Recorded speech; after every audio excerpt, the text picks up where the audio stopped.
안녕하세요. 오늘 저희가 함께 살펴볼 자료는 예수와 바울, 교회 과제라는 글인데요. 아마 많은 분들이 한 번쯤 속으로 이런 생각 해보셨을 거예요. 아니, 예수님 가르침은 비유도 많고 참 좋은데 왜 바울의 글은 이렇게 복잡하고 어렵지? 하고요. 정말 그렇죠, 막. 작곡가가 정말 아름답고 단순한 멜로디를 써놨는데 갑자기 지휘자가 나타나서 엄청 복잡한 화성학 이론을 설명하는 느낌? 그래서 어떤 분들은 아예 바울이 예수의 순수한 메시지를 완전히 다른 걸로 바꿔버렸다, 이렇게 비판하기도 해요. 맞아요. 한쪽에서는 예수가 말한 그 보편적인 사랑을 바울이 편협한 유대주의 틀에 닫아버렸다 이러고, 네, 또 다른 쪽에서는 정반대로 순수한 유대교 메시지를 바울이 이상한 그리스 철학으로 오염시켰다고 하고, 양쪽에서 다 공격을 받는 셈이죠. 그게 참... 근데 그게 바로 이 문제의 핵심이에요.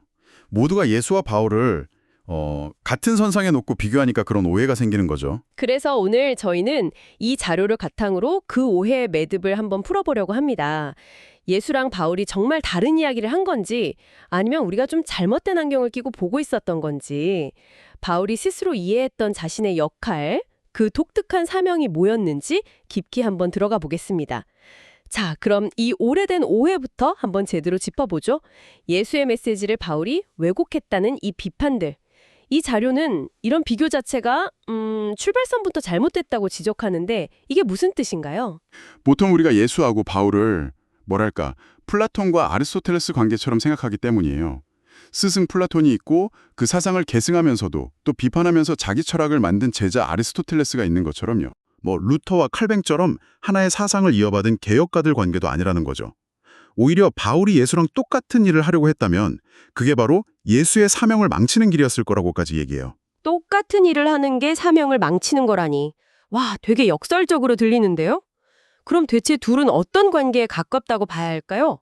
여기서 이 자료가 제시하는 비유가 정말 기가 막힙니다. 아, 그 비유 말씀이시죠? 네, 바로 작곡가와 지휘자의 관계라는 거예요. 한번 생각해 보세요. 베토벤이 엄청난 교향곡을 작곡했어요. 그럼 지휘자의 임무가 뭘까요? 당연히 그 악보를 충실하게 해석해서 오케스트라랑 최고의 연주를 들려주는 거죠. 맞아요. 지휘자가 무대에 올라서 베토벤 교향곡 악보를 펼쳐놓고 갑자기 자기 이름으로 새로운 곡을 쓰기 시작하면, 그건 황당한 일이죠. 그렇죠. 지휘자의 임무는 작곡가의 작품을 살아있는 소리로 만드는 거지 자기가 똑같은 작곡가가 되는 게 아니잖아요. 또 다른 예를, 의료 연구자가 획기적인 치료법을 개발하면 현장의 의사는 그 연구를 환자에게 적용하는 사람이죠. 연구실에 앉아서 똑같은 연구를 반복하는 사람이 아니고요. 아, 이제야 그림이 딱 그려지네요. 그러니까 예수의 삶과 죽음, 부활이라는 사건 자체가 하나의 거대한 교향곡이었고, 바울의 역할은 그 곡을 세상이라는 오케스트라 앞에서 지휘하는 것이었다. 바로 그거죠. 예수랑 똑같은 곡을 또 작곡하는 게 아니고요. 와, 이 관점으로 보니까 많은 것들이 완전히 다르게 보이기 시작하는데요. 좋습니다. 그럼 그 작곡가와 지휘자라는 틀을 가지고 사람들이 가장 헷갈려하는 지점들을 한번 볼게요. 이걸로 설명이 되는지. 대표적으로 하나님 나라, 이심층의 윤리, 이 세 가지잖아요. 먼저 하나님 나라부터요. 예수님은 입만 열면 하나님 나라를 말씀하셨는데 바울의 편지에는 이 단어가 거의 안 나와요. 지휘자가 왜 작곡가의 핵심 주제를 연주하지 않은 거죠? 그건 청중, 그러니까 오케스트라가 완전히 달랐기 때문이에요. 예수님의 주된 청중이었던 1세기 유대인들한테 하나님 나라는 그냥 종교 용어가 아니었어요. 로마 제국에 맞서는 어떤 신성한 혁명, 이걸 떠올리게 하는 막 심장에 뛰고 피가 끓는 그런 정치적인 슬로건이었죠. 와, 굉장히 위험하면서도 강력한 일종의 혁명 구호 같은 거였군요. 바로 그거예요. 그래서 예수님의 과제는 사람들이 이미 뜨겁게 반응하고 있는 그 단어의 의미를 재정의하는 것이었어요. 여러분 생각처럼 칼과 창으로 이루는 나라가 아니라 용서와 치유, 이런 공동체가 진짜 하나님 나라다. 이걸 보여주시는 거였죠. 반면에 바울의 주된 청중은 로마 제국 곳곳의 이방인들이었고요. 그 사람들한테 하나님 나라라고 외쳐봐야 뭐 그게 뭔데 했을 것 같아요. 그렇죠. 빌립보 시장 한복판에서 하나님 나라에 대해 들어보십시오 해봐야 그냥 이상한 사람 취급받았을 거예요.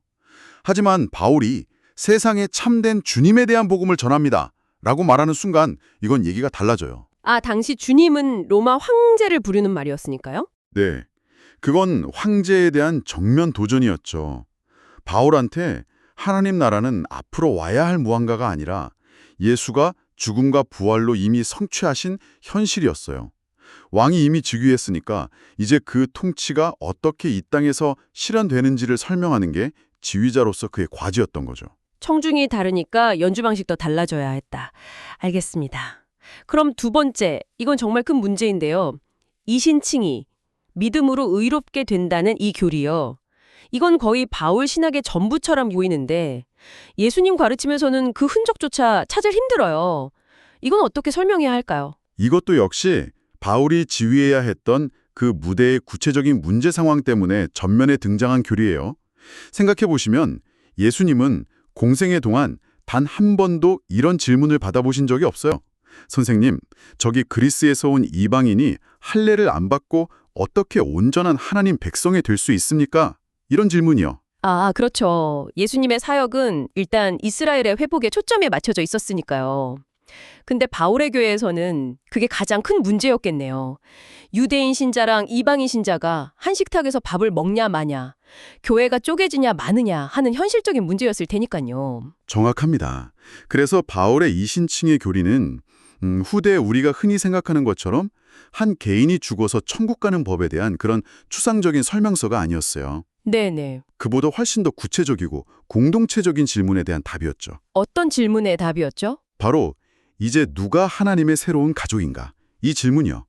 원래는 유대인이라는 혈통, 할례, 율법 준수 같은 게 가족의 경계선이었잖아요. 네, 그랬죠. 근데 바울이 선언하는 거죠. 그 모든 경계는 무너졌다. 이제 새로운 가족의 유일한 표지는 예수 그리스도를 믿는 믿음뿐이다. 유대인이랑 이방인이 차별 없이 한 식탁에 앉을 수 있는 신학적 근거를 제시한 거예요. 완전히 새로운 공동체의 청사진이었죠. 와, 그러니까 이신칭의가 개인의 구원 공식이 아니라 교회의 정체성을 규정하는 공동체 선언이었다는 거네요. 이건 정말 관점의 대전환인데요. 자, 그럼 마지막 윤리 문제, 이것도 좀 궁금해요. 바울이 왜 예수님의 산상수훈 같은 그런 주옥 같은 가르침들을 더 자주 인용하지 않았을까요? 완벽한 지침서가 있는데 말이에요. 여기에 대해서 이 자료는 고기 접는 법을 가르쳐주는 비유를 들어요. 바울은 교회에 단순히 규칙 목록, 그러니까 잡아놓은 고기를 그냥 던져주는 걸 원치 않았던 것 같아요. 아, 평생 먹고 살 수 있도록 낚시하는 법 그 자체를 가르쳐 주려고 했다는 거군요. 맞아요. 그는 교회가 새로운 시대의 근본 원리에 따라서 스스로 생각하고 행동하는 법을 배우길 원했어요. 예수의 죽음과 부활, 그리고 성령의 능력 안에서 살아간다는 게 구체적으로 뭘 의미하는지 그 핵심 원리를 가르쳐주면 앞으로 어떤 새로운 윤리적 문제에 부딪히더라도 스스로 길을 찾을 수 있을 거라고 믿었던 거죠. 아, 그래서 바울 서신을 보면 A는 하고 B는 하지 마라 이런 식의 단순한 명령보다는 왜냐하면 여러분은 그리스도 안에서 새로운 피조물이기 때문입니다 같은 원리를 먼저 설명하는 거군요. 네, 거기서부터 어떻게 윤리적 실천이 흘러나오는지를 보여주는 구조가 많죠. 그렇군요. 단순히 예수님 말씀을 복사해서 붙여넣기 하는 게 아니라 그 말씀의 정신이 새로운 상황 속에서 어떻게 살아 움직일 수 있는지 그 원리를 가르쳐 주려고 했다. 이것도 진짜 지휘자의 역할과 딱 맞아 떨어지네요. 작곡가의 정신을 이해하고 그걸 현실의 연주로 구현해내는 거니까요. 그럼 이쯤에서 바울이 스스로 생각했던 자신의 정체성, 그 사명이 무엇이었는지 좀 더 깊이 들어가 보고 싶어요. 이 자료는 로마서 1장 1절 그 첫 문장에 모든 게 담겨 있다고 하더라고요. 예수 그리스도의 종 바울은 사도로 부르심을 받아 하나님의 복음을 위하여 택정함을 입었으니. 네, 이 한 문장이 바울의 명함이자 이력서이자 사명 선언문이에요. 세 단어가 핵심이죠. 종, 사도, 택정함. 먼저 종이라는 단어는 그냥 겸손의 표현이 아니에요. 바울은 아마 구약성경 이사야서에 나오는 야훼의 종을 자기 자신과 동일시했던 것 같아요. 이스라엘이 감당해야 했던 그 모든 민족에게 빛이 되는 사명, 이제 자기가 이방인들에게 복음을 전하면서 그걸 완성하고 있다고 믿었던 거죠. 다음은 사도인데요. 이것도 그냥 중요한 인물 이 정도 뜻은 아니었겠네요. 전혀요. 바울한테 사도는 왕의 공식적인 전권대사이자 개척자라는 의미였어요. 그의 원칙은 분명했죠. 나는 다른 사람이 닦아놓은 터 위에는 집을 짓지 않는다. 즉, 예수의 이름이 한 번도 불린 적 없는 곳으로 가는 게 자신의 고유한 임무라고 생각했던 거예요. 하긴 생각해보면 정말 누구보다 열성적으로 유대교의 울타리를 지키려던 사람이 이제는 그 울타리를 부수고 가장 먼 곳까지 달려가는 개척자가 되었다니 말씀하신 대로 하나님의 역설적인 유머 같기도 하고요. 그렇죠. 마지막으로 택점함을 입었다, 즉 따로 세워졌다는 건데요. 그는 하나님의 복음을 위해서 자신의 모든 삶이 구별되었다고 믿었어요. 그 복음의 내용은 명확했죠. 진짜 세상의 주인은 로마 황제가 아니라 예수다. 그리고 예수의 부활과 함께 하나님의 새로운 창조는 이미 시작되었다.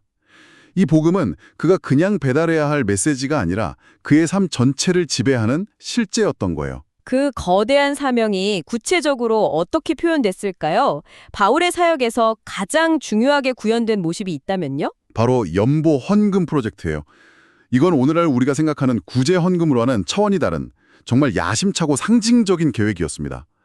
그리스하고 마케도니아 지역의 이방인 교회들이 예루살렘의 가난한 유대인 교회를 위해서 거액의 헌금을 모아서 전달하는 프로젝트였죠. 대륙을 가로질러서요. 한 번도 본 적 없는 사람들을 위해서 그런 거액을 모금했다는 게 당시로서는 상상하기 힘든 일이었을 것 같은데요. 맞아요.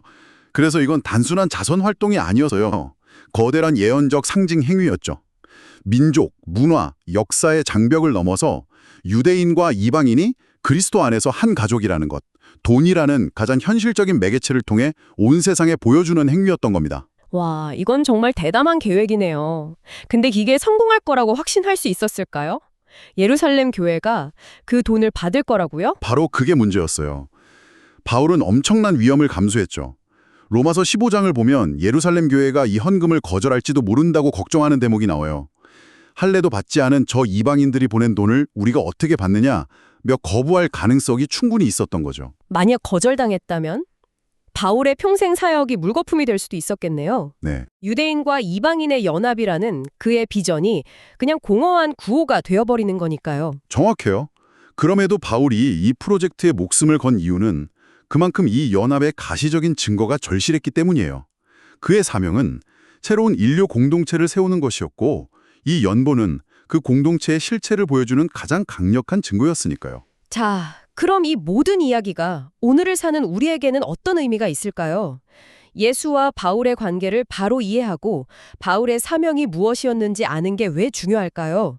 이 자료가 마지막으로 제시하는 해석학적 틀이 아주 흥미롭더라고요. 5막짜리 연극 비유 말이에요. 네, 성경 전체의 거대한 이야기를 한 편의 연극으로 보는 거죠.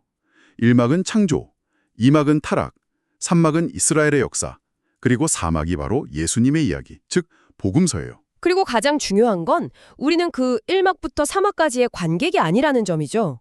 우리는 지금 5막, 예수의 부활과 성령의 강림으로 시작된 새로운 시대의 무대 위에 서 있는 배우들이라는 거잖아요. 맞아요.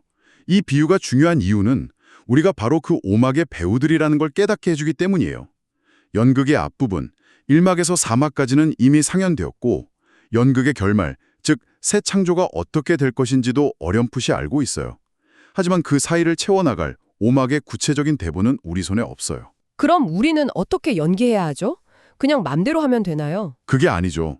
우리는 앞선 막들의 내용을 충분히 숙지하고 성령이라는 감독의 인도하심에 따라서 충실하게 즉흥 연기를 해야 하는 배우들과 같아요. 그런 관점에서 보면 바울의 서신들은 5막의 첫 장면을 연기했던 위대한 선배 배우가 우리에게 남겨준 아주 중요한 연기 노트 혹은 연출 지침서가 되는 셈이죠. 그럼 마지막으로 이 자료가 오늘 당신에게 던지는 생각을 자극하는 질문을 하나 남겨드리면서 마무리할까 합니다. 저자는 오늘날 우리가 이 포스트 모던 시대를 통과하면서 세 가지를 회복해야 한다고 말해요. 첫째는 나는 생각한다 고로 존재한다는 근대적 자아가 아니라 나는 사랑받는다 고로 존재한다는 새로운 자아의 회복. 둘째는 대상을 통제하고 분석하는 지식이 아니라 상대를 깊이 알아가는 사랑의 인식론으로의 전환. 그리고 셋째는 힘과 진보에 대한 낡은 이야기가 아니라 약함과 사랑, 십자가의 역설에 뿌리내린 새로운 위대한 이야기의 복원입니다. 그러면서 저자는 이렇게 결론을 내려요. 21세기의 바울 신학의 해석학 문제는 어쩌면 이해력이 아닌 용기에 달렸는지도 모르겠다. 이 말을 곱씹어 보면서 당신의 삶이라는 무대 위에서 이 위대한 5막의 이야기를 용기 있게 살아낸다는 것은 과연 어떤 모습일지 한번 생각해 보시는 건 어떨까요?